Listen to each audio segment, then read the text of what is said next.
اہل جنت کا ہے بیڑا پار ند ہے اور ناؤ ہے فطرت رسول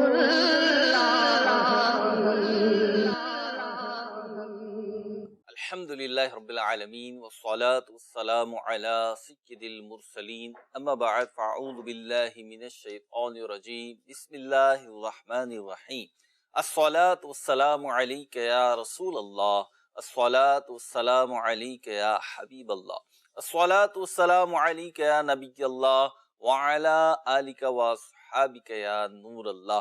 مدنی چینل کے ناظرین، الحمدللہ پروگرام ہمارے صحابہ کے ساتھ حاضر ہیں۔ ہمارے سلسلے میں انشاءاللہ عز و جل آپ ایک صحابی رسول رضی اللہ تعالی عنہ کی سیرت کے مختلف گوشے اور ان کی ذات کے حوالے سے مختلف باتیں سننے کی سعادت حاصل کریں گے۔ نیت کر لیجئے کہ انشاءاللہ عز و جل آخر تک سلسلے میں شامل رہیں گے اور سلسلے میں جو صحابی رسول رضی اللہ تعالی عنہ کے حوالے سے پیاری پیاری باتیں ہوں گی اس کو دل کے مدنی گلدستے میں سجائیں گے۔ آج ہمارا موضوع جو ہے، آج ہماری موضوعاتی شخصیت جو ہے وہ عشرہ مبشرہ میں شامل بہت ہی پیارے صحابی حضرت سیدنا سعید بن زید رضی اللہ تعالی عنہ کی ذات ہیں۔ انشاءاللہ ان کی زندگی کے، ان کی سیرت کے اور ان کے جو معمولات تھے اس سے متعلق کچھ چیزیں آج ہم سننے کی، سنانے کی سعادت حاصل کریں گے، درود پاک کی فضیلت شامل کریں گے اور اس کے بعد مبلغین کی جانب بڑھیں گے۔ میرے ساتھ الحمدللہ عز و جل مولانا رضوان مدنی صاحب موجود ہیں اور بلال مدنی بھائی بھی موجود ہیں۔ انشاءاللہ عز و جل حضرت سیدنا سعید بن زید رضی اللہ تعالی عنہ کے حوالے سے ان سے مدنی پھول لیں گے۔ نبی رحمت شفیع امت صلی اللہ تعالی علیہ وسلم پر درود و سلام پڑھنے کے بے شمار فضائل و برکات کتب احادیث میں آئے۔ امیر اہل سنت اپنے رسالے ضیاء درود و سلام میں ایک روایت، ایک حدیث پاک نقل فرماتے ہیں کہ نبی رحمت صلی اللہ علیہ وسلم نے ارشاد فرمایا، جس نے دن اور رات میں میری طرف شوق و محبت کی وجہ سے تین مرتبہ درود پاک پڑھا، اللہ تعالی پر حق ہے کہ وہ اس پڑھنے والے کے اس دن اور اس رات کے گناہ بخش دے۔ صلو علی الحبیب صلی اللہ تعالی علی محمد صلی اللہ تعالی علیہ وسلم۔ مدنی چینل کے ناظرین، جب حضرت سیدنا سعید بن زید رضی اللہ تعالی عنہ پہ ہمارا پروگرام کرنے کا رضوان بھائی طے ہوا، اور جو ایک بات میں نے یوں سمجھا کہ یہ بات جو ہے نا مدنی چینل کے ناظرین کے لیے شاید بہت نئی ہو، یعنی بات تو پرانی ہے، ان کی زندگی کی ہے، آپ کے لیے نئی ہو، حالانکہ یہ واقعہ آپ نے سنا ہوا ہے۔ ایک بڑا مشہور واقعہ ہے جو کہ ہم بیان کرتے ہیں سیدنا فاروق اعظم رضی اللہ تعالی عنہ کی سیرت میں۔ آپ کے قبول اسلام کو جب بیان کیا جاتا ہے تو وہ اتنا مشہور واقعہ ہے، اتنا مشہور واقعہ ہے، میں نے شاید یعنی دوسری کلاس میں، یعنی پنجاب گاؤں میں پڑھتے تھے تو اس ٹائم ہم دوسری بولتے تھے، آپ 2 بولتے ہیں، تو ایک گورنمنٹ کا اسکول تھا تو وہ 2 کلاس میں پڑھتے تھے غالباً۔ اس کے اندر اس واقعے کو میں اگر مبالغہ کہوں گا شاید 10 دفعہ پڑھا ہوگا، بار بار اس واقعے کو بڑے جو ہے نا وہ یعنی ایک لطف بھی آتا تھا، جو جس طرح ان کا اسلام قبول کرنے والا کہ گئے تھے فاروق اعظم رضی اللہ عنہ کچھ اور کرنے، اور جو ہے وہ واپسی جب ہوئی تو کچھ اور ہی ہو گئی، کچھ اور معاملہ ہو گیا۔ اور اتنا یہ یعنی کہہ سکتے ہیں کہ شاید یہ بچوں کو بھی معلوم ہوگا اس وقت، بچوں کو بھی معلوم ہے، اور شاید ہی کوئی بڑا ایسا ہو جس نے کبھی نہ کبھی نہ سنا ہو، کسی نہ کسی انداز پہ سنا ہوگا، سنایا ہوگا، کچھ نہ کچھ ایسا ہے۔ اور وہ واقعہ کون سا ہے؟ رضوان بھائی نے بھی اشارہ دیا، جب فاروق اعظم رضی اللہ تعالیٰ عنہ کے واقعے کو ہم بیان کرتے ہیں کہ آپ رضی اللہ تعالیٰ عنہ کے قبول اسلام کی جب کیفیت بیان کرتے ہیں، اس معاملے میں یہ بات آتی ہے کہ جب فاروق اعظم رضی اللہ تعالیٰ عنہ اس ارادے سے چلے کہ جناب دین اسلام، اس کے پیروکار اور اس کے نام لیواؤں کو میں مٹا دوں گا، گویا کہ جب آپ چلے تو کسی نے رستے میں کہا کہ تم ادھر ادھر تو جا رہے ہو لیکن پہلے اپنے گھر کی تو خبر لو، اپنے بہن بہنوئی کی تو خبر لو۔ تو یہ وہیں سے رستہ پلٹے اور جناب پہنچے اپنی بہن کے گھر، اور ان کی بہن کا جو گھر تھا اس کے بارے میں معاملہ یہ تھا کہ وہاں سے 3 افراد کے قرآن پڑھنے کی آواز آتی تھی۔ ایک صاحب پڑھانے والے تھے، استاد تھے، اور 2 شاگرد تھے۔ اب ان کی آواز آتی تھی، اور جو نبی کریم علیہ الصلوۃ والسلام دین اسلام کے مخالفین تھے ان کو وہ آواز چبھتی تھی، تو اس لیے وہ بڑا نومینیٹڈ گھر تھا، بڑا مخصوص گھر تھا۔ تو جب فاروق اعظم رضی اللہ تعالیٰ عنہ پہنچے اپنی بہن کے گھر پر، تو وہاں پہ یہی معاملہ چل رہا تھا۔ وہ گھر حضرت فاروق اعظم کی بہن کا گھر تھا، تو وہاں پہ یہی معاملہ چل رہا تھا کہ اندر قرآن پاک سیکھنے سکھانے کا گویا کہ حلقہ لگا ہوا تھا۔ خیر آپ نے جب دستک دی تو جو پڑھانے والے صاحب تھے وہ تو ایک طرف کونے میں چھپ گئے، لیکن آپ کے بہن اور بہنوئی جو تھے وہ سامنے موجود تھے، اور جب فاروق اعظم اندر داخل ہوئے تو یہ قرآن پاک کے جو اوراق تھے وہ چھپانا بھی بھول گئے۔ خیر فاروق اعظم رضی اللہ تعالیٰ نے جو معاملہ کرنا تھا کیا، بہن بہنوئی زخمی بھی ہو گئے، لیکن جب سارا معاملہ ہو گیا اور بس ہو گئی تو پھر بیٹھے اور پھر کہا یہ کیا ہے؟ تو آپ کی بہن نے بتایا کہ یہ قرآن پاک کے اوراق ہیں، یہ اللہ کا کلام ہے۔ حضرت ام جمیل رضی اللہ تعالی عنہا نے بتایا کہ یہ اللہ کا کلام ہے، قرآن پاک ہے، اور آپ اس کو ٹچ نہیں کیجیے گا، اس کو پکڑیے گا نہیں، کیونکہ اس کو ناپاک لوگ نہیں چھو سکتے، تو آپ غسل کریں اور پھر چھو۔ تو پھر غسل کیا، چھوا، پڑھا، سورہ طٰہٰ تھی سامنے، سورہ طٰہٰ کی آیت نمبر 20 پہ پہنچے تو دل کی دنیا زیر و زبر ہو گئی، اور پھر باقاعدہ جو ہے آپ نبی کریم علیہ الصلوۃ والسلام کی بارگاہ میں پہنچ کر اسلام قبول کیا۔ اب یہ جو معاملہ ہے یہ آج کیوں بیان کیا؟ آج تو حضرت سعید بن زید رضی اللہ تعالی عنہ پہ سلسلہ ہے اور واقعہ بیان ہو رہا ہے فاروق اعظم کا جو آپ نے سنا ہوا ہے۔ تو جناب بات یہ ہے کہ حضرت فاروق اعظم کی بہن کا تو گھر تھا، لیکن حضرت فاروق اعظم کی بہن نکاح میں کس کے تھیں، زوجہ کس کی تھیں؟ تو وہ تھے حضرت سعید بن زید رضی اللہ تعالیٰ، جنہوں نے اس موقع پہ بہت سختی سہی، مار کھائی، لیکن دین اسلام پہ دونوں زوجین جو تھے، میاں بیوی جو تھے، دونوں ڈٹے رہے، جمے رہے، اور فاروق اعظم جیسے جلیل القدر شخص، یعنی ان کی جو طاقت، قوت، روب اور دبدبہ تھا وہ دین اسلام سے پہلے بھی تھا۔ یہ ان افراد میں سے ہیں کہ جنہیں دین اسلام نے ان کی رفعت کو، ان کی طاقت کو اور ان کی عزت کو بڑھایا ہے۔ خیر یہ میں نے یوں عرض کیا کہ یہ واقعہ جو ہے نا، اس میں جو فرد ہیں، جو آدمی ہیں، جو حضرت فاروق اعظم کی بہن کے شوہر نامدار ہیں، وہ حضرت سعید بن زید ہیں، اور آج ہمیں ان کی سیرت بیان کرنی ہے۔ بلال بھائی کیسے شروع کریں گے؟ الحمدللہ رب العالمین والصلاة والسلام علی سید المرسلین، اما بعد فاعوذ باللہ من الشیطان الرجیم، بسم اللہ الرحمن الرحیم۔ غور کرنے کی بات یہ ہے کہ حضرت سیدنا سعید بن زید رضی اللہ تعالیٰ عنہ کہ جن کا ایک بہت بنیادی تعارف یہ ہے کہ آپ ان 10 افراد میں سے ایک ہیں کہ جنہیں دنیا کے اندر ہی میرے آقا کریم صلی اللہ علیہ وسلم نے ایک ہی مجلس میں جنت کی بشارت عطا فرما دی۔ اور یہ جو آپ نے بھی واقعہ بیان کیا سعید بن زید رضی اللہ تعالیٰ عنہ کا، ان کے اگر تعارف میں دیکھا جائے تو یہ جس طرح ابھی یہ بات ہم نے بیان کی کہ وہ حضرت سیدنا فاروق اعظم رضی اللہ تعالیٰ عنہ کی جو ہمشیرہ تھی ام جمیل، ان کے شوہر تھے، تو اسی طرح حضرت سعید بن زید رضی اللہ تعالیٰ عنہ کی جو ہمشیرہ تھی حضرت عاتقہ رضی اللہ تعالیٰ، وہ حضرت عمر فاروق اعظم رضی اللہ تعالیٰ عنہ کے نکاح میں تھی۔ اچھا، جی ہاں، یہ ڈبل رشتہ تھا۔ جی ہاں، ڈبل رشتہ تھا یہاں سے۔ پھر حضرت سیدنا سعید بن زید رضی اللہ تعالیٰ عنہ آپ وہ صحابی ہیں کہ جنہیں کہا جاتا ہے کہ شروع ہی میں ایمان لانے والے لوگ، یعنی فاروق اعظم سے بھی پہلے۔ جی بالکل، میرے آقا کریم صلی اللہ تعالیٰ علیہ وسلم بھی دار ارقم میں بھی داخل نہ ہوئے تھے کہ اس سے پہلے حضرت سعید بن زید رضی اللہ تعالیٰ عنہ ایمان لا چکے تھے، یعنی شروع میں جو لوگ اسلام لائے ان میں آپ بالکل اولین اسلام لانے والوں میں شامل ہیں۔ اور آپ یہ دیکھیں کہ ان کی خوش بختی کیسی ہے کہ آپ کا جو نام ہے نا سعید، یہ اسلام میں آنے کے بعد نہیں بنا، یعنی جب آپ مسلمان نہیں ہوئے تھے اس سے پہلے بھی آپ کا نام سعید ہی تھا، اور سعید نام کا مطلب ہے سعادت مند، خوش بخت انسان۔ جب آپ نے اسلام قبول کر لیا تو حقیقی خوش بختی کے سمجھے کہ اوج ثریہ پر پہنچ گئے، اور میرے آقا کریم صلی اللہ علیہ وسلم کے قدموں سے لپٹنے کے صدقے میں آپ کو ایسی خوش بختی کی سعادت ملی کہ آپ دنیا کے اندر ہی جنت کی بشارت آپ نے حاصل کر لی۔ آپ رضی اللہ تعالیٰ عنہ کے حلیے کے متعلق آتا ہے کہ آپ کا قد بڑا دراز تھا اور آپ گھنے بالوں والے تھے، ایک بڑے وجیع انسان کے، عرب کا ایک شخص کے جس کا قد بھی دراز ہے، گھنے بالوں والا ہے، اور اس کی جو مردانہ وجاہت جسے کہا جاتا ہے، تو ویسے آپ رضی اللہ تعالیٰ عنہ تھے۔ اور جو آپ رضی اللہ تعالیٰ عنہ کا سلسلہ نسب ہے، جی یعنی کسی بھی شخص کا ایک جو خاندانی کا بیک گراؤنڈ ہوتا ہے، جی تو آپ رضی اللہ تعالیٰ عنہ کا 10ویں پشت میں جا کر حضور سید عالم صلی اللہ علیہ وسلم سے نسب بھی مل جاتا ہے. سبحان اللہ. یہ آپ رضی اللہ تعالیٰ کعب بن لبئی پہ جی آپ کا جو ہے وہ نسب بھی مل جاتا ہے. یہ آپ رضی اللہ تعالیٰ عنہ کا وہ بنیادی تعارف ہے.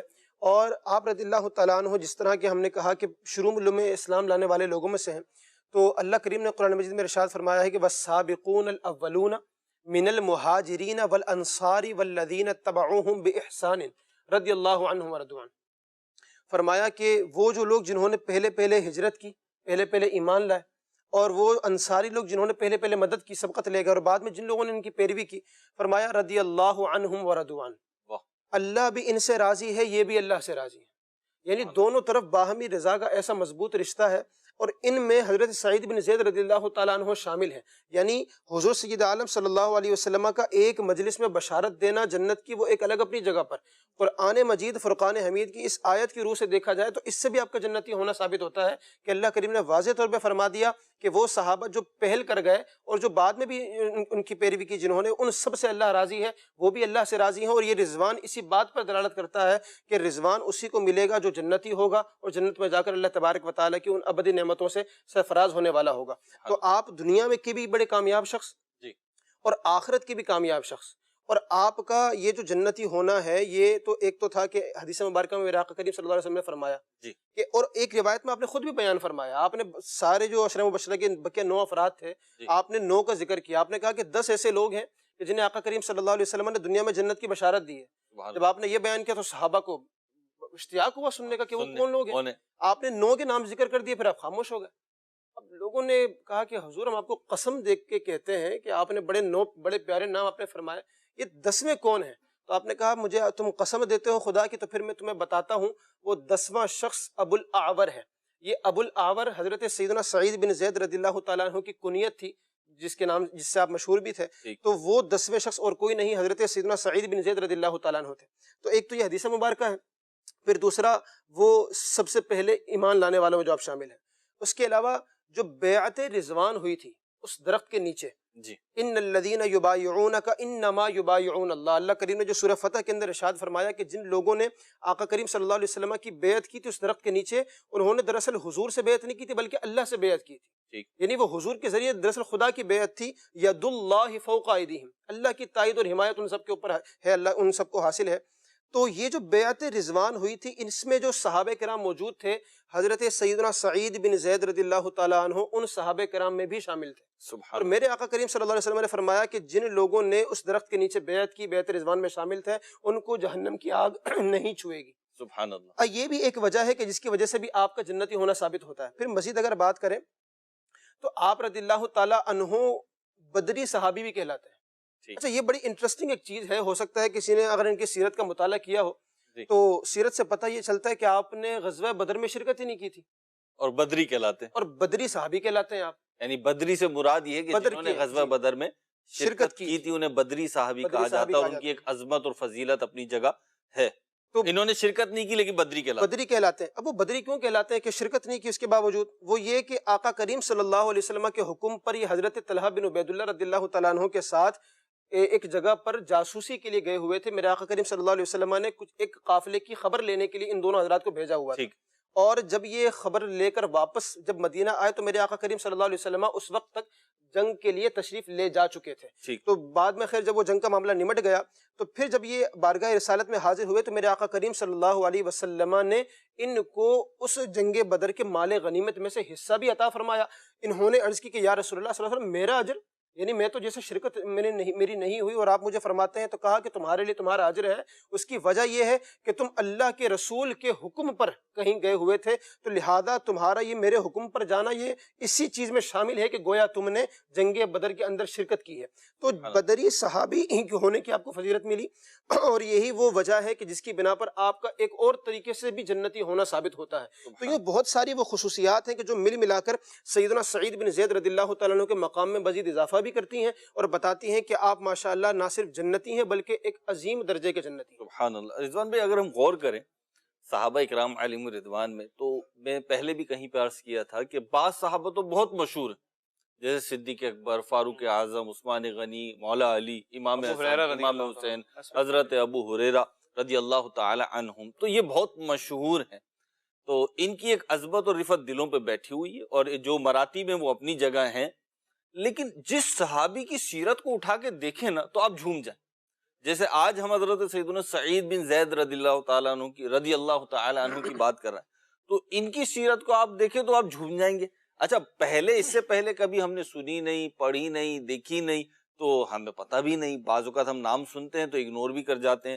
تو لیکن جب ہم سیرت پڑھتے ہیں تفصیل سے تو پتہ چلتا ہے کیا شاندار سیرت تھی، نبی پاک علیہ الصلوۃ والسلام نے کیا کیا اعزازات عطا فرمائے. اچھا، دین اسلام سے پہلے ان کا کیا مقام تھا. جیسے کہ حضرت سعید بن زید رضی اللہ تعالیٰ کی بات کی جائے تو ان کی والدہ جو تھیں وہ ایمان لے کر آئیں، اور ان کے والد جو تھے اگرچہ پہلے ہی انتقال کر گئے تھے. نبی کریم علیہ الصلوۃ والسلام پہ وحی کی تشریف آوری سے پہلے آپ کے والد ماجد جو ہے حضرت زید بن عمر رضی اللہ تعالیٰ عنہ وہ انتقال کر گئے تھے، لیکن وہ تھے پکے موحد. شرک نہیں کیا انہوں نے، کفر نہیں کیا، بلکہ وہ دین فطرت پر رہے، موحد رہے، ایک اللہ کے چاہنے والے اور ماننے والے رہے. سعید بن زید رضی اللہ تعالیٰ عنہ میں ایک بات بتاتا ہوں، اس سے اندازہ ہوگا کہ ان کا مقام و مرتبہ کیا ہے. جی، یہ واقعی ہے کہ یعنی اتنا نام تو ان کا مشہور نہیں ہے. سعید نام ہمارے یہاں رکھے جاتے ہیں.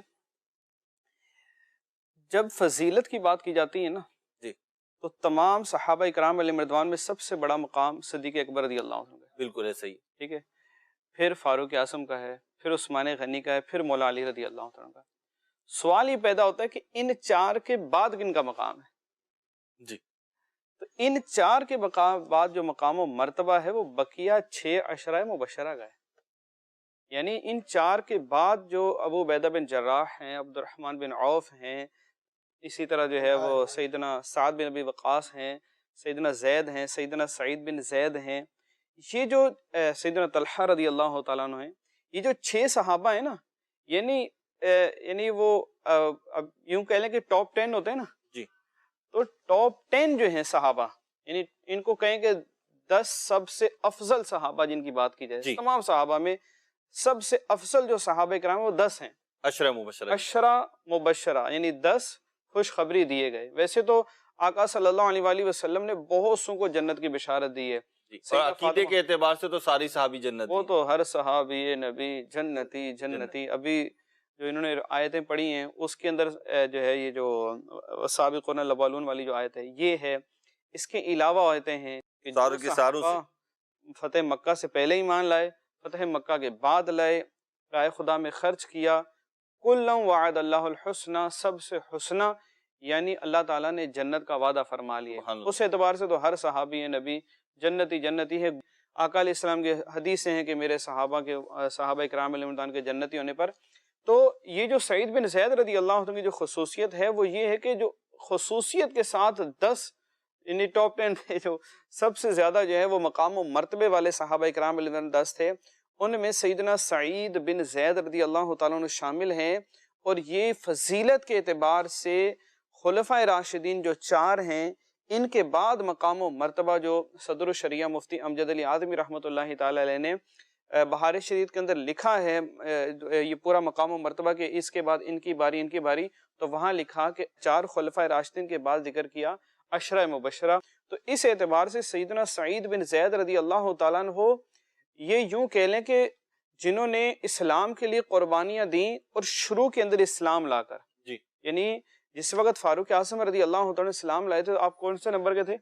40 متمم الاربعین کہ 40 کے عدد کو پورا کرنے والے. فاروق اعظم رضی اللہ تعالیٰ 40ویں صحابی ہیں، 40ویں جو ہے وہ مسلمان ہیں. جی، تو اس سے پہلے جی، سیدنا سعید بن زید رضی اللہ تعالیٰ عنہ جو بالکل ابتدائی اسلام میں غالباً سیدنا صدیق اکبر رضی اللہ تعالیٰ عنہ کی دعوت پر آپ ایمان لائے. جہاں حضرت سیدنا سعید بن زید رضی اللہ تعالیٰ کی سیرت کو بیان کیا گیا ہے، وہاں پہ اس بات کو بھی منشن کیا ہے سیرت نگاروں نے کہ آپ کی سعادت مندی اور خوش بختی میں 2 چیزیں بڑی وہ ہوئی، معاون ہوئی.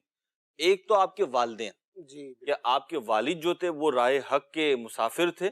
کمال ہے یہ پاک علیہ الصلوۃ والسلام نے ارشاد فرمایا کہ ان کے والد کے بارے میں ارشاد فرمایا کہ ان کے والد جو ہیں وہ پوری امت ہیں. فرمایا کہ حضرت میرے اور حضرت عیسیٰ علیہ السلام کے درمیان زید بن عمر پوری ایک امت ہے. کل بروز قیامت انہیں ایک امت کے طور پر اٹھایا جائے گا. کمال ہے، علماء نے کمال ہے. بیان کیا کہ ان کے والد کی جو راہ حق پہ چلنا تھا، وہ جو سعادت مندی تھی نا، اس سے بیٹا بھی فیضیاب ہوا. حضرت سعید بن زید فیضیاب ہوئے اور ان کو جو دین اسلام کی نعمت ملی اس میں اس کا بھی اثر تھا.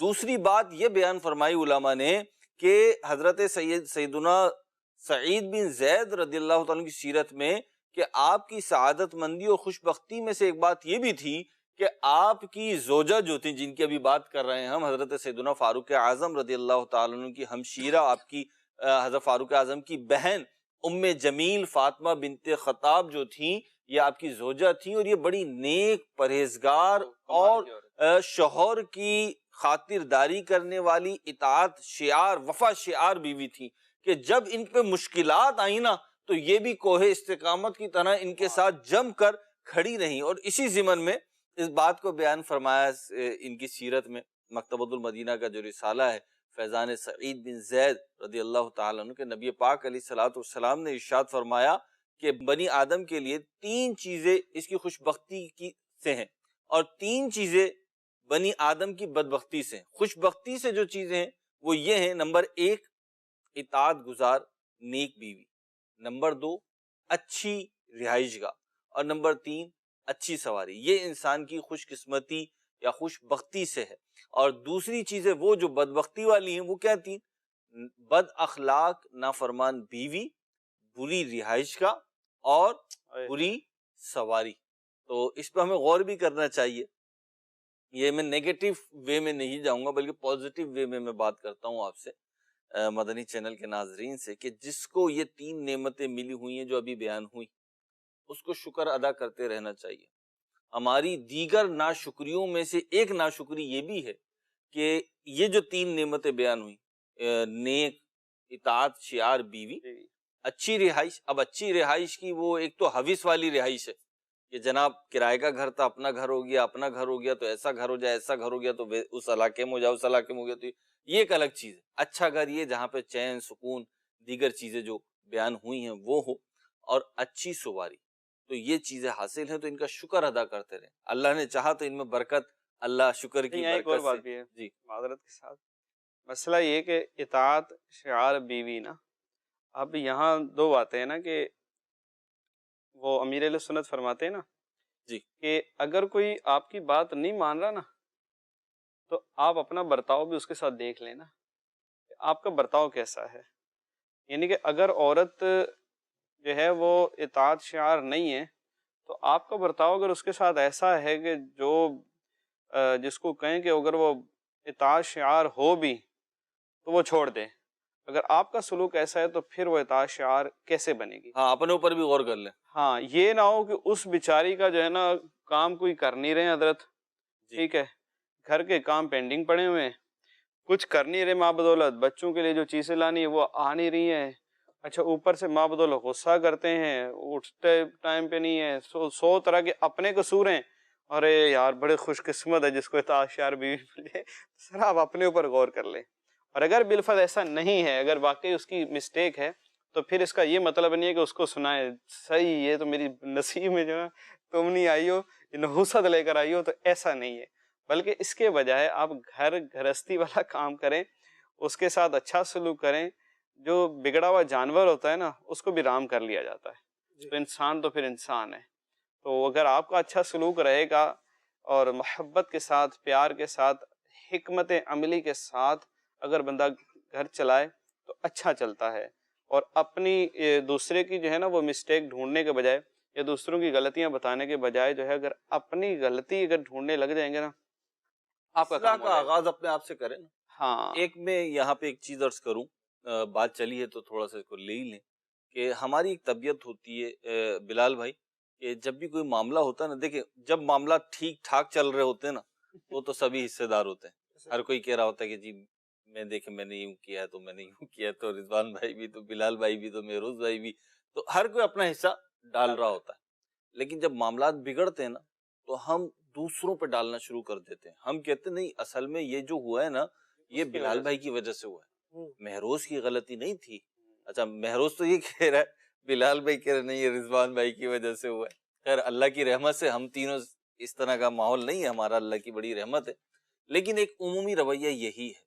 میں آپ سے عرض کروں گا، ایک بڑی چھوٹی سی بات عرض کرنے لگا ہوں، لیکن امید ہے کہ زندگی میں سکون بھی آئے گا اور خوشحالی بھی آئے گی اس حوالے سے کہ محبتوں کا فروغ ہو جائے گا۔ جب بھی کوئی معاملہ بگڑنے لگے نا، جب بھی آپ کو لگے کچھ بھی بگڑ رہا ہے، آپ اپنی منزل سے دور ہو رہے ہیں، تعلق بگڑ رہا ہے، کاروبار بگڑ رہا ہے، نوکری بگڑ رہی ہے، تو پھر آپ سب سے پہلے یہ غور کر لیجئے گا کہ کہیں میری ذات سے تو کوئی غلطی نہیں ہوئی، میری عادت، اخلاق، میرا کام، میرا رویہ، میری دیگر چیزیں جو ایک کام کے لیے ضروری ہوتی ہیں، کہیں ان میں تو کوتاہی نہیں کر رہا۔ سب سے پہلے اپنے آپ کو دیکھ لیں، اس کے بعد کسی دوسرے کو دیکھیں۔ میں اس کو ایک مثال سے عرض کرتا ہوں کہ اللہ نہ کرے کسی کے گھر میں آگ لگ جائے اور پڑوسی کے بھی گھر میں آگ لگ جائے، تو یہ پہلے کس کا گھر سیکیور کرے گا؟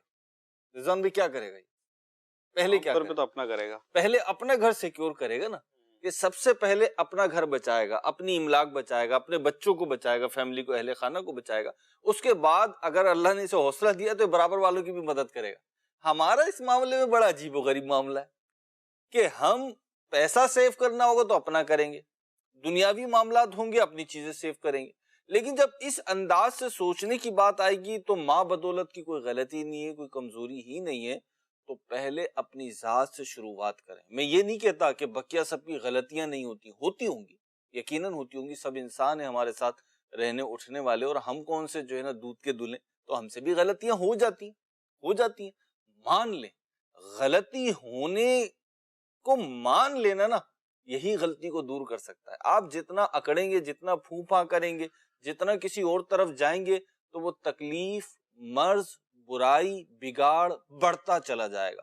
تو اپنی ایک عادت بنا لیں، آپ کے اندر یہ عادت ہوگی تو اللہ نے چاہا تو آپ کے آس پاس والے جو ہوں گے نا بلال بھائی، وہ بھی اس بات کو فالو کریں گے اور انشاءاللہ پھر وہ بھی اپنی غلطیاں دیکھیں گے۔ اچھا یہ ایک پوزیٹیو چیز ہے نا، یہ پوزیٹیو چیز ہے۔ اس سے بعض اوقات یہ بھی ہوتا ہے کہ آپ کی چھوٹی غلطی تھی، کسی دوسرے کی بڑی غلطی تھی، لیکن آپ نے ابتدا کرتے ہوئے رضوان بھائی اپنی چھوٹی غلطی کو ایڈمٹ کر لیا، آپ نے ریئلائز کر لیا، اور میں اپنی اس چھوٹی غلطی کو ایکسپٹ کر لیتا ہوں رضوان بھائی کے سامنے۔ رضوان بھائی اس دن معاملہ ہوا نا، ایک سپوز کر لیتے رضوان بھائی بات ہے کہ میرے سے چھوٹی غلطی ہوئی، آپ سے بڑی غلطی، اب یہ ہو گیا یہ نا، مطلب وہ مثال بن گئی ہے، تو اب وہ میں پہل کر لیتا ہوں کہ رضوان بھائی اس دن میرے سے ایسا ہو گیا تھا، تو اب اس کا نتیجہ کیا ہوگا؟ اکثر معاملات میں پتہ کیا ہوگا؟ اکثر معاملات میں، سب جگہ نہیں کہتا میں، اکثر معاملات میں ہوگا سامنے والے کہے گا نہیں یار غلطی تو میری زیادہ تھی، چلیں کوئی بات نہیں، ہو گیا، مجھے بھی معاف کر دیں، اب یوں ایک ماحول بنتا چلا جائے گا۔ اصل میں وہ یہاں تو بہت واضح طور پہ نا ہمارے پاس قرآن کی تعلیم موجود ہے، بہترین تعلیم موجود ہے، اور وہ تعلیم ہے ادفع باللتی ہی احسن۔ سبحان اللہ، قربان جائیے، قرآن کے قربان جائیے۔ مطلب یوں کہیں نا کہ اگر اس پہ عمل ہو جائے نا تو سارے جھگڑے نا کمپلیٹلی ختم ہو جائیں۔ کہیں بھی جھگڑا رہے نا کہ بھلائی سے، برائی کو بھلائی سے ٹالو، کہ جو تمہارے ساتھ برائی کرے تم اس کے ساتھ اچھائی کرو۔ اچھا اس کا رزلٹ کیا نکلے گا وہ بھی قرآن نے دیا ہے کہ اگر تم اس کے ساتھ، تمہارے ساتھ کوئی برائی کرے تم اس کے ساتھ اچھائی کرو، رزلٹ کیا نکلے گا؟ فَإِذَا الَّذِي بَيْنَكَ وَبَيْنَهُ عَدَاوَةٌ كَأَنَّهُ وَلِيٌّ حَمِيمٌ، کہ اگر پہلے تم ان دونوں کے درمیان دشمنی تھی اور اس دشمنی میں تم اس کے ساتھ اچھائی کا سلوک کر رہے ہو، تو کیا ہوگا؟ اس کا رزلٹ یہ نکلے گا کہ وہ تمہارا گہرا دوست بن جائے گا۔ پیارے آقا صلی اللہ علیہ وآلہ وسلم کی سیرت ہمارے سامنے ہے اس معاملے میں، کہ دشمن تھے، برائیاں کی، لیکن آقا علیہ الصلوۃ والسلام کے اخلاق کریمہ نے انہی دشمنوں کو گہرا دوست نہیں، آپ کا ایسا کیا بولے گہرا غلام بنا دیا کہ اپنی جان آقا صلی اللہ علیہ وآلہ وسلم پر قربان کرنے کو سعادت سمجھنے لگے۔ یہی حال صدیق اکبر رضی اللہ تعالیٰ عنہ کا تھا کہ جب سیدہ عائشہ صدیقہ پر تہمت لگانے میں آپ کے غلام بھی شامل ہو گئے تھے، جن کے غلام تھے یا آپ کے رشتہ دار تھے، تو وہ بھی شامل ہو گئے تھے، تو بہرحال بعد میں رزلٹ یہ نکلا کہ آپ نے ان کے ساتھ اچھا سلوک جاری رکھا، وقتی طور پہ تھوڑی دیر رکے، لیکن اس کے بعد قرآن کے نازل ہونے کے بعد ان کے ساتھ اچھا سلوک جاری رکھا، تو ان چیزوں کا جو رزلٹ ہے نا وہ بڑا پازیٹیو ہوتا ہے. بزرگوں کی تو بات ہی کیا ہے مہروز بھائی, یعنی وہ ان کے یہ جملے کیسے تھے کہ میری شامت اعمال, اور سامنے کو بولنا ہی نہیں, یا میرے گناہ جو ہے نا یہ ان کی سزا ہے. اب وہ ختم ہی ہو گئی نا سامنے والے کی لڑائی ہم جب سنتے ہیں, جیسے ہمارے سلسلے کا بھی جو ایک مقصد ہے رضوان بھائی, ہمارے صحابہ, جہاں اس کا مقصد یہ ہے بلال بھائی کہ ہم صحابہ اکرام علیہم الرضوان کا ذکر خیر کریں, یہ مقصود ہے, اور جو ہمارے ایمان اور نظریاتی طور پہ ایک امام اور ہمارے لیے آسمان ہدایت کے ستارے ہیں ان کا شکریہ ادا کریں. وہیں ہمارے اس سلسلے کا اور جو اسلاف کے تذکرے پہ مشتمل سلسلے ہوتے ہیں, ایک بڑا بنیادی مقصد یہ ہوتا ہے کہ ہمیں پتہ چلے کہ ہمارے بزرگوں کا عقیدہ کیا تھا, ہمارے بزرگوں کا عمل کیا تھا, ہمارے صحابہ, ہمارے اہل بیت, ہمارے علماء, ہمارے صلحاء, ہمارے اقطاب, ہمارے اولیاء کرام, ان کا طریقہ کار تھا کیا, وہ پتہ چلے اور پھر ہم اس طریقہ کار پہ چلیں تو سکون والی زندگی گزاریں. تو سکون والی زندگی گزاریں. ان سے بہت ساری احادیث بھی مروی ہیں اور سلسلہ اپنے اینڈنگ کی طرف بڑھ رہا ہے, تو چند احادیث بھی انشاءاللہ سنتے ہیں. بلال بھائی, ان سے جو مروی احادیث حضرت سیدنا سعید بن زید رضی اللہ تعالیٰ عنہ سے چند احادیث ان میں سے اگر ہم سننے کی سعادت حاصل کریں. پہلی حدیث میں عرض کرتا ہوں, آپ نے فرمایا, حدیث پاک بیان کرتے ہیں آپ نبی کریم علیہ الصلوۃ والسلام کی, فرمایا کہ نبی کریم علیہ الصلوۃ والسلام نے فرمایا, رحم یعنی صلہ رحمی کرنا اللہ تعالیٰ کے صفاتی نام رحمان سے بنا ہے, پس جو اس کو توڑے گا اللہ اس پر جنت حرام فرما دے گا. اللہ, کیسی حدیث ہے, پڑھا کریں, قرآن پڑھیں, حدیث پڑھیں تو دل پہ لگتی ہے. اللہ رسول سے محبت تو ہے نا, صحیح ہے ہمارے عمل میں کوتاہی ہے, اس سے تو فرار نہیں ہے, اس سے تو انکار نہیں ہے کہ عمل میں کوتاہی, لیکن ہم اللہ رسول کے باغی ان معنوں میں تو نہیں ہے کہ بے وفا ہے, ہم اس سے محبت کرنے والے ہیں, اللہ کی رحمت ہے کہ اللہ رسول سے محبت کرنے والے ہیں. جب ہم اللہ رسول کی بات سنتے ہیں تو کچھ نہ کچھ تو ضمیر جاگتا ہے, کچھ نہ کچھ تو اپنی جو برائیاں ہیں, کمزوریاں ہیں, ان کا احساس ہوتا ہے. ایک بار پھر سنیے, پھر بلال بھائی کی طرف بڑھتا ہوں. فرمایا کہ رحم رحمان سے بنا ہے, بس جو اس کو توڑے گا اللہ تعالیٰ اس پر جنت حرام فرما دے گا. صلہ رحمی, رشتہ داروں کے ساتھ میل جول رکھنا اور اس میل جول کو ختم نہ کرنا, اللہ کرے کہ ہم اس پہ عامل ہو جائیں. جی بلال بھائی. حضرت سیدنا سعید بن زید رضی اللہ تعالیٰ عنہ, جس طرح ہم یہ بیان کر چکے ہیں کہ شروع میں اسلام نہ لانے والوں میں سے, یعنی سید عالم صلی اللہ تعالیٰ علیہ وآلہ وسلم کی کثیر صحبت بھی پائی ہے, آپ کا خوب فیضان بھی حاصل کیا ہے, اور یقیناً جب ساتھ رہے ہیں تو کثیر فرامین اور کثیر جو اعمال مصطفیٰ صلی اللہ علیہ وسلم تھے وہ آپ نے اپنی آنکھوں سے ملاحظہ بھی فرمایا اور کانوں سے سنے بھی. آپ رضی اللہ تعالیٰ عنہ سے تقریباً 48 یعنی 48 احادیث مروی ہیں جو روایت کی گئی ہیں, اور آپ سے روایت کرنے والوں میں ایک بڑے جلیل القدر صحابی حضرت عبداللہ بن عمر رضی اللہ تعالیٰ عنہ کا بھی نام آتا ہے. سبحان اللہ. کہ یہ بھی آپ سے حدیثیں لے کر آگے پہنچانے والوں میں سے ہیں. اور یہ بھی بیان کیا گیا کہ جو صحابہ کے بعد تابعین کا جو مقام آتا ہے کہ تابعی وہ ہوتا ہے جس نے ایمان کی حالت میں کسی صحابی کی زیارت کی ہو.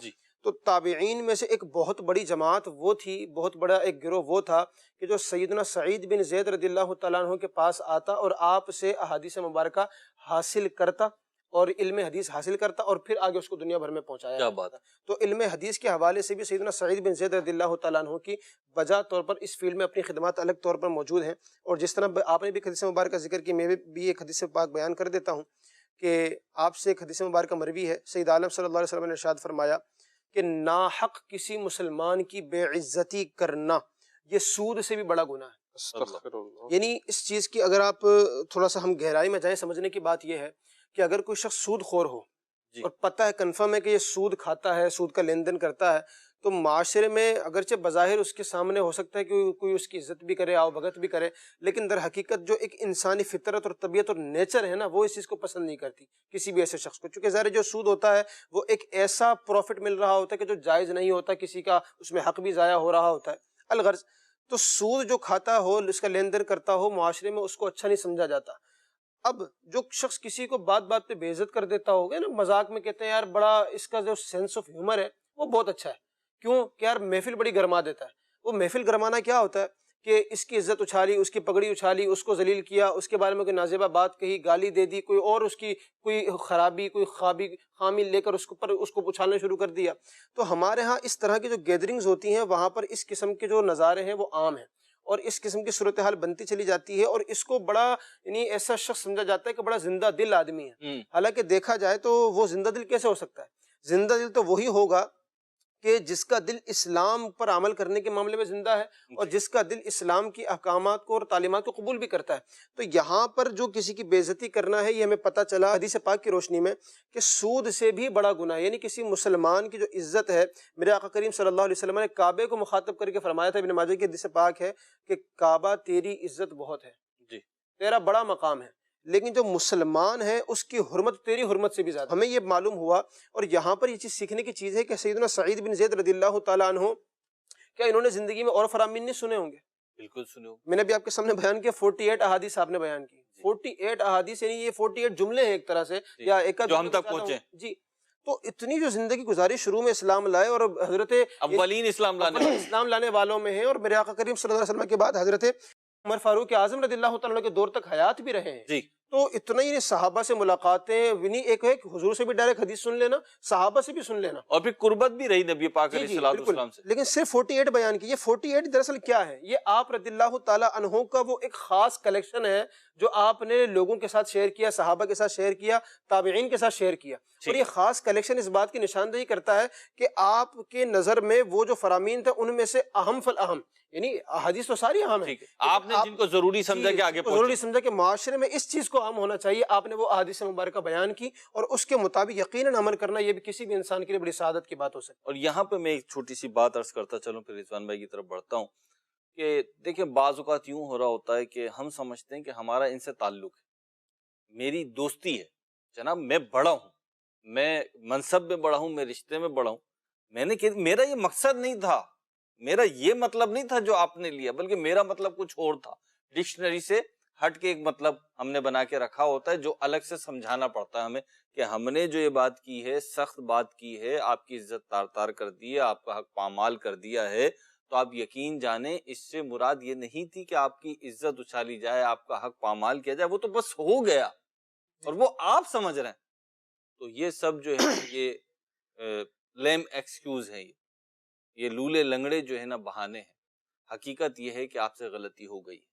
کتنا ہی کلوز فرینڈشپ ہو آپ کی، کتنا ہی کلوز تعلق ہو، اور کتنے ہی بڑے منصب پہ آپ فائز ہوں، یاد رکھیے ایک مسلمان کی حرمت اور اس کی عزت جو ہے یہ اگر پامال کی تو کل قیامت کے دن جواب دینا مشکل ہو جائے گا، کیونکہ اس کا تعلق حق اللہ سے ہے کہ اللہ اس کے رسول نے ایک مسلمان کی حرمت رکھی ہے، اس کی عزت رکھی ہے، وہ ان کا حق ہے، یعنی اللہ رسول کے احکام کا حق ہے کہ انہیں فالو کیا جائے. ایک تو یہ، دوسرا جب بندے کے ساتھ آپ اس طرح کا معاملہ کرتے ہیں تو حق اللہ کے ساتھ ساتھ حق العبد بھی شامل ہو جاتا ہے. لہٰذا ڈرتے رہیے، بالخصوص جن سے آپ کلوز ہیں، بالخصوص جن سے آپ بے تکلف ہیں، ان کے معاملے میں ڈرتے رہیے، کیونکہ جن سے آپ کلوز نہیں ہیں، جن سے آپ بے تکلف نہیں ہیں، بالعموم ان کی دل آزاریاں یا تو ہوتی نہیں یا بہت کم چانسز ہوتے ہیں. زیادہ چانسز یہی ہوتے ہیں کہ جن سے آپ کلوز ہیں نا ان کی دل آزاری ہوگی، ان کے حقوق پامال ہوں گے، ان کی عزت تار تار ہوگی. اللہ ہمیں اپنی بھی عزت کی حفاظت کرنے کی توفیق عطا فرمائے، اور دوسروں کی بھی عزت کے لیے ہمیں باعث تقویت بنائے کہ ان کی عزت ہمارے ذریعے سے محفوظ رہے. جی رضوان بھائی. ایک حدیث میں بھی عرض کرتا ہوں، اور یہ حدیث یوں کہہ سکتے ہیں کہ بڑی دلچسپ حدیث ہے. جی. حدیث پاک ہے، سعید بن زید رضی اللہ عنہ سے مروی ہے، کھمبی من سے ہے اور اس کے پانی میں آنکھوں کے لیے شفا ہے. اچھا کھمبی کیا ہے؟ کھمبی جو ہے یہ ایک مفتی احمد یار خان نیمی علیہ رحمۃ نے اس کو ذکر کیا ہے کہ یہ نا جب بارش ہوتی ہے تو اس وقت جب بھیگی لکڑی ہوتی ہے نا اس کے پاس بعض اوقات یہ نکلتی ہے، چھتری نما ہوتی ہے. اس میں چھتری نما بھی ہوتی ہے اور ایک مولی نما بھی ہوتی ہے. یہاں جو مراد ہے وہ مولی نما ہے. اچھا اس کو دلچسپ اس لیے کہہ رہا ہوں کہ میرے بھی اس کا مجھے کافی تجربہ ہے، اس کھمبی کھانے کا بھی اور جا کے کھیت سے لانے کا بھی. من جو ہے یہ بنی اسرائیل پہ ایک جو ہے وہ کھانا اتارا گیا تھا، تو یا تو یہ اس کی قسم میں سے ہے یا پھر مراد یہ ہے کہ جس طرح وہ بغیر محنت سے ان کو اتنا زبردست کھانا ملا تھا، تو یہ بارش کے دنوں میں ہوتی، بارش ہی کے دنوں میں، اس کے علاوہ جو ہے وہ نہیں ہوتی ہے. اور عام طور پہ جہاں گیلی لکڑی ہو اور وہیں پر یا گھاس وغیرہ کے آس پاس ایسی جگہ جو ہوں گی نا وہاں پر یہ اگتی ہے. جو حدیث پاک بیان ہوئی کہ کھمبی من سے ہے اور اس کی پانی میں آنکھوں کے لیے شفا ہے، تو جو شرح بیان کری رضوان بھائی میں، اس میں یہ بھی ہے مفتی احمد خان نعیمی رحمۃ اللہ علیہ نے جو بیان فرمایا کہ آنکھوں کی بعض بیماری کے لیے اس میں شفا ہے. اب ایسا نہیں آنکھوں کی کوئی بھی تکلیف ہو آپ نے اپنے جناب خود نہ ڈالیں، ہاں خود سے نہ کریں. ڈاکٹر جو اس کا جس کو بولتے ہیں نا وہ اسپیشلسٹ آئیز کا جو ہو، ڈاکٹر تو خیر ان چیزوں کا مشورہ نہیں دے گا، تو حکیم والا وہ معاملہ ہو جاتا ہے. چلو اسپیشلسٹ حکیم ہو اس سے مشورہ کر لیں، اس سے کریں. حضرت سیدنا سعید بن زید رضی اللہ تعالیٰ کی بات چل رہی ہے. آخری بات میں عرض کرتا ہوں، پھر سلسلے کو اینڈ کی طرف لے کے چلتے ہیں، اور وہ ان کے انتقال کی بات ہے. وہ یہ بات ہے کہ ان کا جب انتقال ہوا، اور میں اس سے پہلے چلوں گا کہ ان کا مقام کیا تھا. ام سلمہ رضی اللہ تعالی عنہا مومنوں کی ماں، نبی پاک علیہ الصلوۃ والسلام کی زوجہ محترم، وہ ایک بار بیمار ہوئی تو انہوں نے وصیت کی کہ میری نماز جنازہ سعید بن زید پڑھا. اچھا معاملہ یہ ہوا کہ وہ اس بیماری میں صحت یاب ہو گئی، اور حضرت سعید بن زید رضی اللہ تعالیٰ عنہ کا وصال، انتقال حضرت ام سلمہ رضی اللہ تعالی عنہا سے پہلے ہوا.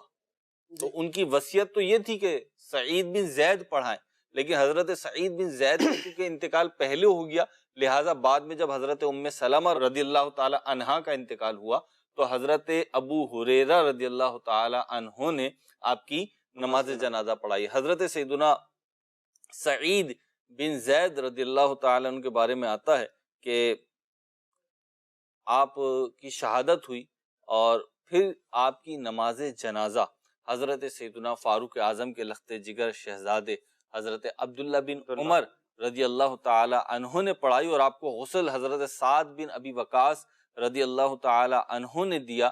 اور اسی طریقے سے انہی دونوں نے، حضرت سعد بن ابی وقاص اور حضرت عبداللہ بن عمر رضی اللہ تعالی عنہما نے آپ کو قبر میں اتارا. جنت البقیع میں آپ کا مزار فائز الانوار ہے، اور دیگر صحابہ اکرام علیہم رضوان کے ساتھ ساتھ آپ بھی برکتیں لوٹا رہے ہیں. اللہ کرے کہ ہمیں بھی دیگر صحابہ کے ساتھ ساتھ حضرت سیدنا سعید بن زید رضی اللہ تعالی عنہ کا فیضان ملتا رہے. مکتبۃ المدینہ نے عشرہ مبشرہ کے ان کی الگ الگ سیرت بیان کی ہے، رسالوں کی صورت میں آئی ہے، اور ایک رسالہ یہ بھی ہے جو کہ میں آپ کو دکھا رہا ہوں. فیضان سعید بن زید رضی اللہ تعالی عنہ بڑا پیارا رسالہ ہے. آپ پڑھیں گے تو جو آج باتیں بیان کی ہیں اس کی اکثر باتیں اسی رسالے سے بیان ہوئی ہیں. تو آپ الگ سے بھی لے کر پڑھیں، خود بھی پڑھیں، اپنے گھر والوں کو بھی پڑھیں. اللہ نے چاہا تو دیگر صحابہ کے ساتھ ساتھ حضرت سعید بن زید رضی اللہ تعالی عنہ کی محبت بھی آپ کے دل میں بڑھے گی، اور ان کی زوجہ محترمہ جو صحابیہ رضی اللہ تعالی عنہا ہیں ان کی عقیدت و الفت بھی بڑھے گی. اللہ رب العزت ہمیں صحابہ اور اہل بیت کی وفاداری پہ زندگی اور ان کی وفاداری پر موت نصیب فرمائے. آمین. ہر صحابی نبی جنتی جنتی، فیضان صحابہ و اہل بیت انشاءاللہ جاری رہے گا. صلو علی الحبیب صلی اللہ تعالی علی محمد صلی اللہ تعالی علیہ وسلم. اہل سنت کا ہے تیرا